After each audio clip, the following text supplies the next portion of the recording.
জনপ্রিয় অভিনেত্রী মেহজাবিন চৌধুরী চলতি বছরের ফেব্রুয়ারিতে নির্মাতা আদনান আল রাজীবের সঙ্গে দীর্ঘ ১৩ বছরের সম্পর্ক বিবাহ বন্ধনে আবদ্ধ হন। সম্প্রতি একটি সাক্ষাৎকারে তিনি জানিয়েছেন ৮ মাসের বিবাহিত জীবনে দারুণ কাটছে তাদের। মেহজাবিনের বাসায় বিয়ের পর জীবনে তেমন কোনো পরিবর্তন আসেনি, শুধু থাকার জন্য জায়গাটা পরিবর্তন হয়েছে। তিনি বলেছেন, আদনান আগে থেকে অনেক ভালো বন্ধু হয়েছে এখন আমার, এখন তেমনি আছে। অভিনেত্রী আরো জানান, বিয়ের পর অনেক সহজ হয়েছে তার জীবন, কারণ এখন পরিবার আরো বড় হয়েছে। সবাই তার কাজের চাওয়া পাওয়াগুলোকে সহযোগিতা করে। হাসি মুখে মেহজাবিন বলেন, আলহামদুলিল্লাহ, আমি খুব সুখে আছি।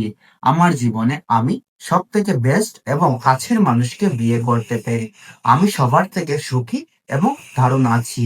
ছোট্ট পর্দার জনপ্রিয় অভিনেত্রী মেহজাবিন চৌধুরী ধীরে ধীরে কষ্টের মাধ্যমে অভিনয় ও দক্ষতার মাধ্যমে ঢলিউড জগতে তার জায়গা করে দিয়েছেন। তাই মেহজাবিন চৌধুরীকে আপনাদের কাছে